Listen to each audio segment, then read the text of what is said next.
Hey, what's up everybody? And in today's video, I'm going to show you some things you can do to help improve your neutral game, especially in the mid-range and when you're trying to play footsies against your opponent. Now I'm sure you've watched some high-level replays of any really strong player, and I'm sure you've seen them do this kind of back and forth walking movement mid-screen. And I think we all know why people are doing this, and generally it's to play footsies. But just knowing that they're trying to play footsies doesn't really help us apply it in a real match, and that's what I'm going to try to help you understand in this video. Now, before we actually understand how to play the mid-range, the first thing you have to understand is the max range of your opponent's furthest attack. So for Ken, it's going to be standing hard kick, and if we look here, this is just outside of Ken's standing hard kick range. If I take a little tiny step forward, standing hard kick is going to hit me. So you need to know this range so you can play just outside of it. Now, a lot of people have different terms for this range of your opponent's furthest attack, but for this video, let's call it the danger zone. So it's going to be just in this little arc where you can see my cursor here. So once you get inside this zone, you're going to have to understand that your opponent can actually hit you with an attack. So one of the most effective ways to play mid-range footsies is to walk into your opponent's effective range, walk out of it, look for a whiff punish, and then whiff punish them when that move comes. This is easy to do with moves with long recovery like Ken's standing hard kick, but it gets a little bit harder with moves with shorter recovery. For example, let's look at Ken's crouching medium kick here. So the range where this move can hit you is just about here. If I take another little tiny step forward, the move is going to hit me. So again, you can walk into this range, take a step back, make it whiff, and then whiff punish it.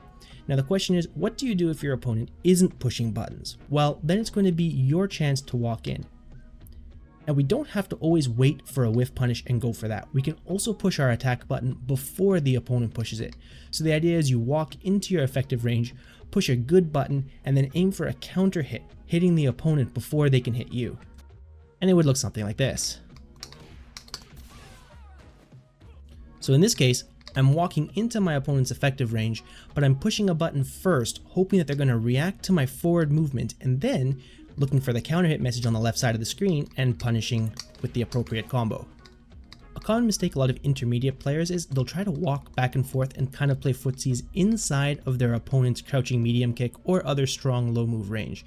And I'm going to show you why this is a bad idea. Because if you start to walk forward and back, well, you're not going to be able to block low against this really good crouching medium kick. And then you're going to eat a combo and it's going to do a lot of damage. So once you're inside your opponent's crouching medium kick range, generally you want to try low blocking as much as possible. And if you are going to move forward or back, take a little tiny step forward or back and then go to low guard. So just remember to block low here.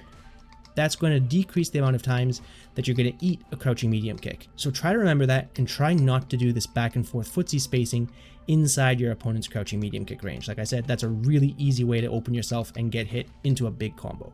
So the next question is, what do you do if you block one of these moves? Well, it's all going to depend on the move that you block and the frame data. And if we look at the frame data here, Ken's standing hard kick is -5 for him on block, which means you're +5. Now if he does this at close range, you are going to be able to punish it, but most Ken players aren't going to be using standing hard kick at this range. They're going to be using it at the tip of its range somewhere around here, which means even if you block it, you're not going to be able to punish it. So the question is, what do we do in this situation? Well, you have two basic choices. You're either going to be able to throw out a move of your own to take your turn back, or you can walk forward and attempt to throw. Once you block this move, your opponent is going to know that they're minus. So if they try to push a button here, you can go for a counter attack. So something like crouching medium kick into a drive rush is a good choice here. So after you block an attack at max range from your opponent, something really good to do is to push an attack of your own that has long reach, and I'm going to show you why.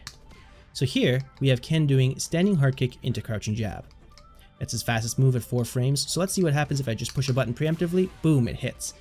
Now you might be thinking, well, what if the Ken player actually blocks this? Isn't that going to get you killed? And the answer is not necessarily if you spaced it properly, because let's make a second recording here with Ken just doing standing hard kick into nothing. And by nothing I mean block. So if I block Ken's standing hard kick from more or less tip range, my crouching medium punch from Cammy isn't going to hit, it's going to whiff.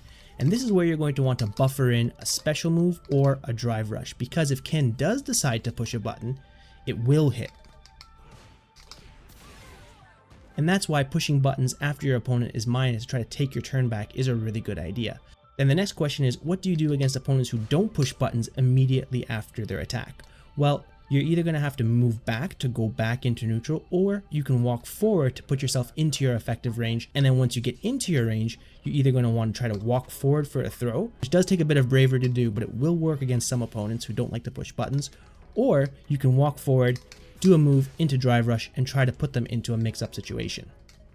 So I could either decide to walk up and throw here, I could just back up and to go back into neutral, or I can decide to walk in, push an attack, and set up my own strike throw shimmy mix up here. And that becomes a whole new thing with close game pressure, but that's not the focus of this video. The focus of this video is just what to do in neutral. No matter how hard we try in spacing, sometimes we will make mistakes and we'll end up getting hit by our opponent's longest reaching move. So what should we do if we get hit? The best practice is to just low block, because it'll stop you from getting hit by anything else. Now I said generally you want to low block, but there are some situations where you want to push buttons.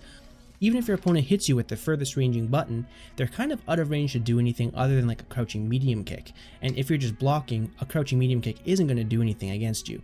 So what can we do instead? In these kind of situations, the opponent is probably going to try to walk forward and either do a walk forward into an attack or a walk forward into throw. And it would look something like this. And in these situations, that's when you're going to want to push a button. You're not going to do it immediately. You're going to try to react to your opponent's forward movement and then go into an attack. Generally speaking, a light, because that's going to be the fastest to react to. So if you see the opponent walking forward, you can just keep on holding guard, try to break the throw as a prediction, or you can just stop their advance altogether by doing something like 2 lights into your special. Now this becomes a judgment thing, and there's no real answer as to what the best option is, but this is where watching your opponent and trying to get a read on their playstyle is really important. But again, generally, just to summarize, after you get hit, generally you're going to want to block, and if you notice your opponent is walking forward to throw you a lot after you get hit, well then you should retaliate with lights and try to hit confirm that into a combo to take your damage and return to neutral. Now let's talk about your effective range. So if we look at Cammy here, this is more or less where Cammy's crouching medium kick is going to hit, and that's one of her furthest reaching moves, as well as standing hard kick. Now some opponents are going to be really defensive and they won't push buttons no matter how much you're doing this kind of walking in and out of their effective range. Against these opponents, walking forward and throwing is really strong. However, you're going to fight opponents who generally do 2 things once you walk into their throw range. The first kind of opponent you're going to fight are the kind of opponents who like to do a late tech. So basically you'll walk into their range and then you notice that they're always breaking your throws. This is just your opponent doing a really late throw tech once you get deep into their range. If you're fighting against an opponent who lets you walk into their range and seems to always be breaking your throws, what I recommend is walking in really close, then doing a shimmy by walking backwards, and it would look something like this. Then the second thing a lot of opponents will do is if they think you're going to try to walk in for a throw, they'll push a jab to stop you from walking in. Pretty similar to what we just saw in the last example, just flipped the other way. In this kind of a situation, something really good to do is to walk forward and then push an attack right before you think they're going to push their button, and then you can get a counter hit if your timing is right. And it would look something like this. And that's it for today's video. I hope you enjoyed it, and if you did, please consider hitting the like button and subscribing to my channel as it helps support me as a content creator. And thank you so much for watching. Until next time, take care.